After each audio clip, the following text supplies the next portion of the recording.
For this Barcamp talk, for this session, we have Farah from SL2 talking to us about community building through making. Mrs. Farah, please. So good afternoon, I'm Farah. I am also part of Sustainable Living Lab from Singapore, and I think a lot of you have heard about Repair Kopitiam from some introduction yesterday. Well, a quick run through. Repair Kopitiam is part of this project called Repair Project. So it falls under this umbrella only because Repair Kopitiam grew into a monster of its own, and so we decided to put this all under the umbrella of Repair Project. So essentially what Repair Project is about combating the throwaway culture and encouraging a sustainable lifestyle through the practical act of repair. So you see that Singapore has a very unique situation where we consume a lot and then we dispose a lot as well. And we do nothing because we can't afford it. We do nothing to save what we have, and it says a lot about how we value our things. So from Sustainable Living Lab, when we were going through this, we actually looked through what the meaning of sustainability really is. And the approach to this was like, either we combat consumerism or we do something about waste management. So waste management was something that we could try on. And I didn't put it in my slides, but a great motivation for this was that all the campaigns in Singapore about waste management has been reactionary rather than preventive. Yes. So you have like litter picking, you have upcycling, recycling, you have all this stuff, but nothing to prevent people from disposing. Yeah. So you have a great deal of waste, actually the highest in Southeast Asia. So that was a big challenge over there. I also heard that there are ships of trash from China and end up in Singapore. How does it know? Wait, why do we want to receive it? We should be sending. It's a 20-year-old industry. There's a huge company that makes huge money from stripping. Yes. We do that. But even in Malaysia. Singapore does a lot of recycling. Singapore does, the amount of recycling that we've been doing is 120% more than what we did 10 years ago. But it's only for industrial waste. This is nothing to do with like your normal daily local household waste. So that's why we decided that a layman should be able to look at their trash again. So repair was an answer to that. So when we were doing this repair project, the first thing we thought about was that impact. A great deal of it has to be about the impact. So repair is something that nobody really knows, right? Because it's not very hands-on. I mean, people don't go into hands-on stuff anymore in Singapore. Students are not encouraged to even touch scissors. So really sterile kind of environment in Singapore for children, adults. And then we also know that adults want to have a sense of, what do you call that, realization about their own capabilities. So they need to try something, a tactile kind of experience. So we thought, let's just bring repair. And then repair as a skill that everyone has and have it widespread. Young and old, rich and poor, you could repair something. And therefore, we were asking like, so who exactly will drive this? It's not just a one-man show, right? Where I say, okay, Sustainable Living Lab will just say, okay, we are going to do a movement on repair. So that was not possible because we need people. A movement happens because of people. And that's how we started growing the community. So there's more to this. And how we have this community, I will start sharing with you. We did this thing called the Sunday Morning Makers. Sunday Morning Makers it's a volunteer program. Every Sunday morning, when we're not that creative anymore, we have this repair skills training. So the thing about it is that we ourselves are not perfect in knowledge. We know that. But when you allow your vulnerability to be shown, just for that bit, we curated a bit as well. People will be willing to step up. People will be willing to share. So the community was very close-knit in that sense because they were it was a very safe kind of environment. It was a very open kind of environment. People who were young and old were sharing at the same level. It was great. So we had 12 Repair Kopitiam sessions before the first public repair kopitiam session. And we have a regular pool of 25 coaches with an age range around my age range to actually the oldest is 55, but yeah, it's still fine. And so the key insights that we have is that, as I said, co-creation, the content for each station, because we have furniture repair, we have electrical appliance repair, we also have fabric repair, and also a toy repair. The thing is that we had 3 stations and a bicycle station, but we realized that the bicycle station wasn't very popular, and so yeah, it's supposed to be, but but then somebody suggested this because people, not everything will be repaired, right? But how do we dispose after we cannot repair it? So a common thing that is disposed without even knowing how to repair things, or when it's not repairable anymore, is printers. So printers have many parts that can be reused. You just have to dismantle it, and you can direct the different materials.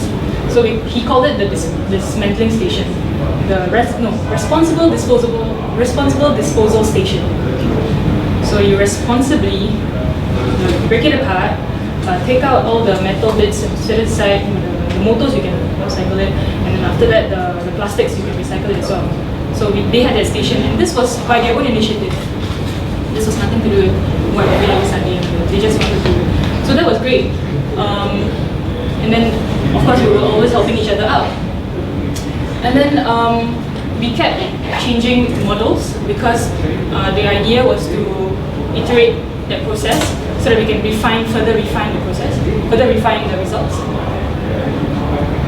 And so, and also because it's a Sunday, every Sunday, during church hours, we managed to have a regular pool of volunteers. We just had to do it over, 12 weeks is a very long time to a lot of people to commit to. But when you do it for so regularly, you get a sense of who is committed for this. And yeah, and so we really value the kind of people who have turned up for this repair kopitiam. And to be honest, nobody really is into the environmental thing, maybe except for one person. Yeah, because nobody really knew that it was environmental. People just thought it was just, oh, I want to come and use tools and machines and whatnot, So they didn't realize that they were doing something that was environmental. So we call it accidental environmentalism. And this is something that we could share with everyone in Singapore if we do repair kopitiam, because that's what they feel about it. They feel like when we ask what is repair to you, they will say number 1, save money, number 2, prolong the life of my product, number 3, something to do with like learning a new skill. Yeah, and so they are a very valuable resource for us. So community in the makerspace scene is really important. And when we do repair kopitiam, so this is basically what happens during repair kopitiam. A person will come in with their broken item, and then we get them to sign some liability forms. And then and then they can start repairing. Basically things that get repaired are quite crazy. Okay, a lot of fans. Yeah, because the motor always runs out, the coils always can switch 1 but cannot switch 2 and 3. iPhone, they come by, but like we will direct them to the iPhone. You know why? Because there are many repair shops around. There's a cobbler around. There's a phone shop. There's some other repair shop. So we just like, go there lah. Or if they don't have any spare parts, then we will tell them to go to the hardware store right opposite the block. So if you are willing to come this Sunday, tomorrow, for repair kopitiam, you would see the neighborhood and the kind of environment that we're in. So it's really good because it's no longer in the maker space where you know that you always have your tools and equipment somewhere. But when you reach out to the community themselves learn how to be resourceful. So this is what happens in repair kopitiam, and they try out soldering. But this uncle here was repairing one thing, and then he ended up helping every other member of because this uncle couldn't do it, so he said, oh, saya tolong, I will help you. So he helped this uncle. So the kind of interaction that happens in the neighborhood is something that is really quite amazing to us. We don't know what to express it as, but we feel really grateful that the community themselves are growing without us even pushing it. And then the young also help. They're trying to turn as in make it better, make it bigger. Their guns, their nerf guns, and very committed and those who are interested in sewing. And of course, photo booth, that is the most fun part. So we've had 3 repair kopitiam sessions, and this started in February. February ending in April, February, March, April. So we had 3 sessions once a month back then. In between those weeks, we had demo booths at different community centres or at Singapore Science Centre or Singapore Art Science Museum. It's highly community centric, and the feedback and support by the community has been ridiculous because we get them coming to us and saying that we want to continue this. How do we sign up for this? How do we make this a repair hobby or repair group in our community center? So we're very encouraged by that. And it's also, of course, very fun for everyone because nobody knows it's environmental activism. It's so taboo to say environmentalism.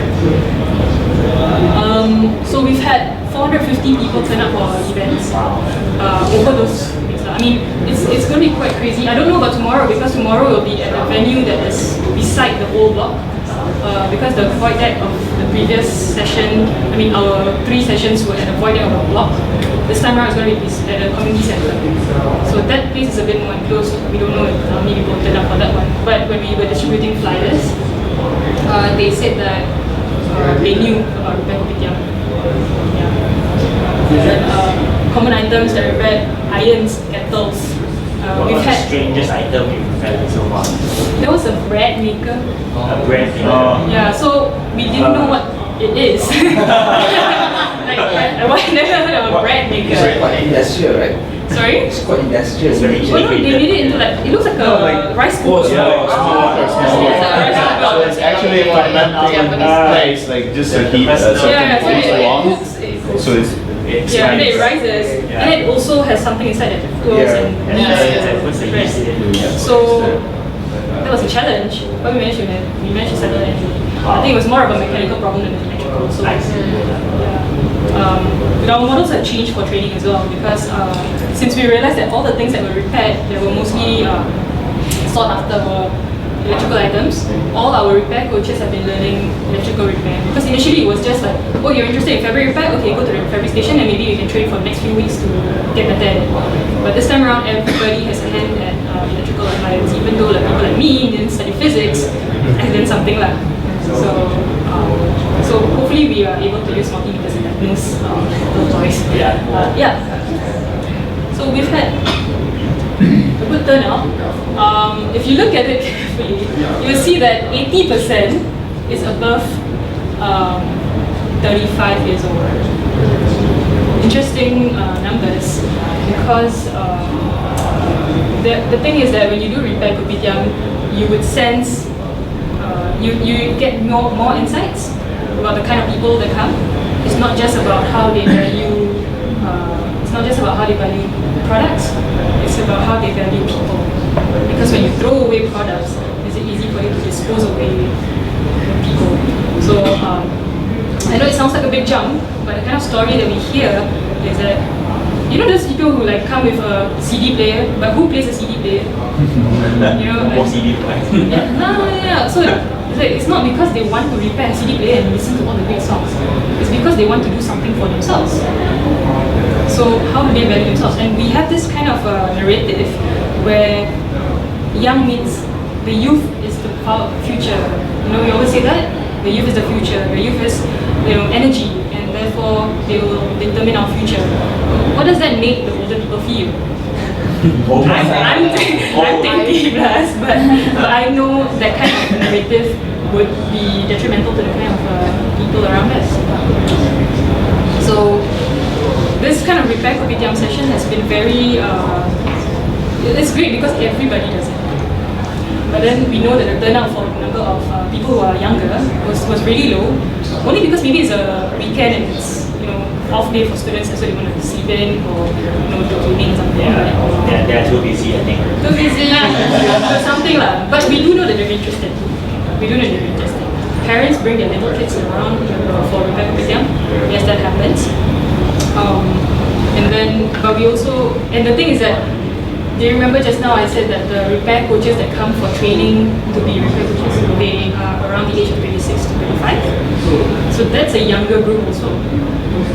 And the thing is, they come for Sunday morning because they have the time, and this is a central location. Jurong is an aging neighborhood lah. It's an aging neighborhood. You know that they are mostly yep. So a lot of them love the new skills. Nothing about environmental, can you see? Engaging in environmental efforts, 5%, that means about 4 people. I don't know. Yeah. But and we have moved on from this to repair at school only because, as I mentioned, we are trying to reach out to more people. And what happens is that we want to raise awareness. I mean, awareness is already done by campaigns and whatnot, right? In schools in Singapore, we have like the Clean and Green Eco Challenge, make songs to raise awareness about environmentalism. That is alright, but it's not practical. So we have the practical skills of how do you take care of the environment. So this is the angle that we're going at. And the reason why we're doing repair at school is also because we didn't see a lot of young people there, right? So I don't know, this movement is like a movement. It's more real than we imagined it to be 7 months ago. So how we're doing this is through talks, through short-term programs, and also through full programs. Full program is one that would culminate to a repair kopitiam session. Just like how our repair coaches are training for 12 weeks and that. So they would go through it for 8 weeks, and then after that have their own repair kopitiam. So I can share with you a bit more about the approaches to repair kopitiam if you'd like to know later. But yeah, so we have it for talks. It's only for like simple people, assembly talks. For short-term programs, these are the kind of people that would ask us for programs.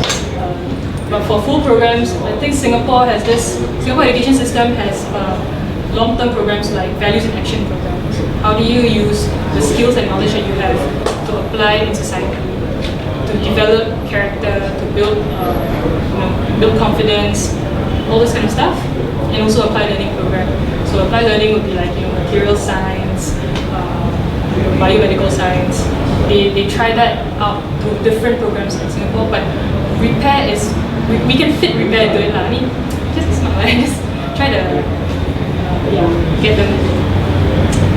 So as I mentioned, they go through repair at school, 7 session, and the 8th session is repair kopitiam. And what's interesting is that the community that we have from the repair coaches, Sunday morning workers, would come in to help for repair at schools. And this time round, this model for repair at school is a paid model. So that's how we sustain it also, financially. So the repair at school coaches would be paid to run this program. So the schools pay for the session? Yeah, the schools pay for the session. Of course, we are seeking other funds to make it smaller for the schools. Yeah. So we've done this a few times already. This was just recently, like last Tuesday, Wednesday. They learned how to use the soldering station and then sewing skills. Right. And then creating second-hand value. So what this means is basically, repair kopitiam, we wanted to make repair known to people, right? It could have easily been repair workshop, we get some money, but 30 people, just that. But because we are impact driven, we want it to be widespread, right? We have taken this model of having it free, repair at school, repair kopitiam, free. But,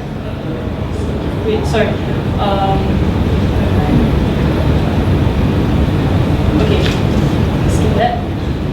It's free. We have 30 repair coaches, 150 residents reached out to, and then they will of course teach other people if they could. We've gotten a lot of opportunities thanks to repair kopitiam. For example, repair at school was something that came up not just by our initiation but also because there's a demand for it. corporate programs, collaboration with homes for us to volunteer at, repair at, or schools going to the homes to do their repair program. Yeah, so what's next? We really don't really know what could be out there for us. We just know that this is taking on, I mean, what's ahead of us is really quite big. We would see it as something that is going to be as mainstream as brushing our teeth. Because in Singapore, back then we didn't brush our teeth. Apparently in Singapore, right, you have a brushing teeth session for primary school kids during after recess time. Yeah, so we'll just go to the longkang and brush our teeth. So because our parents didn't teach us how to brush our teeth. Yeah, so now everybody just brush teeth, right? Because they think that it's a normal thing to do, but back then it wasn't. So repair is something that is mainstream. That would be the ideal situation that we're looking at. Yeah, so that marks the end of my presentation. Tomorrow is repair kopitiam session, and so that means I have to pack up a lot of things tonight. So we hope to see you there at Jurong Green CC. So thank you very much. Next questions. What kind of training they go through? I mean, for example, let's say students or for those that are the coaches or what. Because for example, let's say most of the time it's fan. Like normally it's like a connection loose, easy to repair. But let's say CD-ROM cannot play on. I mean, sometimes the component level who have the skill to do that. There is a limit lah. There is a limit to what kind of electrical repair we can do. For example, we have actually come up with a procedure on what to determine first. Like, does it switch on? Yes. What do you do? Does it not switch on? No. Check the plug in. And then next to check the fuse. Does the fuse work? Test. So there's basics that we go through. Then how do you dismantle it? And then there's also circuit diagrams of. We will open up common items and determine the circuit diagram, and then we will show the people, okay, this is what is wrong. Your thermal fuse has been blown. It means overheated. There is a problem with your circuitry somewhere there, and then it works out that way. But for very very complicated items, right, TV, we don't do that because there's a tendency for it to blow up because the fuse box is very so. For those kind of items, we refuse them. And also when they sign their liability form, they know that some things cannot be repaired, and we are not at fault for anything that cannot be repaired. So what is the successful rate of success rate? Yeah. Success rate of repair, I would say about 50-60%. Mostly because people bring very old rusty items, and things are not designed to last that long. That is correct. Yeah. Planned obsolescence. How do you started and how do you reach out to the community, publicity side? I'm interested to know. Well, because this was in the hard ends, there was no point in putting up a lot of Facebook posts. We do that because we wanted to get the attention of people from virtually. But when we actually go down there to distribute flyers to every single house and like say, oh, this is going to be happening this way, please come down and whatnot. Flyer distribution, banners that we put up there. And because our location is right opposite the market, the pasar there, so the people who get back from the market would go by us. So it's a perfect location actually. Any other question? Yes. So you basically change places to reach out to a wider community, or? We were hoping for that. Initially the model was to have other community centers to take it up. But the success rate of that is quite low because the convincing that we have to do and whatnot is not easy. So what we have changed the model to is through repair at schools. Because when you do repair at schools, the full program, that one would end up with a repair kopitiam session. And schools have at different locations. And schools are more likely to take up projects rather than the community centers. In Singapore, it turns out that community centers are very competitive by district. Yeah. So if I say that, oh, my Jurong district, the West district, is doing repair kopitiam, and I say, oh, the next one, I want it to be at Tampines, the East side. Tampines is to say, oh no, the Jurong people have already done it. We have to do something better. Oh, that's not good. I was thinking that if you do that, like making one community centers and then you move along, I mean, like maybe you can start up independent like repair station repair shop. Yeah. Like you have your own different person, like maybe 1 or 2 stars. Yeah, that's what we thought Like, too. every week, and then like we got like we thought like places. that would have happened, but maybe it might go that way. But for now, it's not that easy. And furthermore, we want to grow the repair community because right now we have we're already on season 2. The first season went by and stopped in April. Now we have a fresh batch of repair coaches. The old batch of repair coaches come by to help us out for training. But if they don't turn up, it's fine as well because we're still knowledgeable. But if they have repair kopitiam, they would go to whichever location is convenient. So if we have repair kopitiam by the school in another location in Tampines, for example, we would tell them to just join us over there. What about with the people who like use the service for repair? Are they usually come up in different repair kopitiam also? Sorry, Follow use you? the service? No, I mean like the Oh. people who bring their stuff to be repaired. Yeah. Do usually they come up to like following your Oh, they will. area, or Oh yeah, they will. eventually they join? There are some who actually end up training here with us. Mm. They say, I'm interested. Okay, can you come? Then you want to come down? Okay, come down. I said, but I want it in my neighborhood. So we are talking to some to the same neighborhood in Jurong that want us to have the repair club set up. So we're working out the numbers and whatnot. Because they want to buy tools and whatnot. So that would settle. We have to settle sometime soon. That's a crazy idea. Like what's next? Possibly, I don't know about the rest of the people, but how I got to make a movement is because I love to take things apart, even though they are not broken. Yeah. So, So the dismantling station. Yeah, dismantling station means for younger kids. Yeah. It's a safe environment. You won't get scolded by your dad. Yeah. Just We, here's last year in here's Singapore, instruction. last year in Yeah. Singapore Maker Fair, we had a dismantling station. Okay, it was a nightmare lah. Because all the parts were flying everywhere. So then this needs to be very Needs to be well more curated guided. lah. It needs to be very but Like how to take apart your iPhone. no, The school have to solve screws, different screw size, or it's crazy nightmare. Yeah. And computers actually. Computers. Crazy. Yeah. So I think that's it from my presentation. Thank you very much. I think Hidayah has left me to be. So thank you very much. Okay, yeah, thank you. Lunch is ready. Okay. Thank you very much, guys. If you have any suggestions as to how we can improve repair kopitiam, please come and you can tell me your ideas.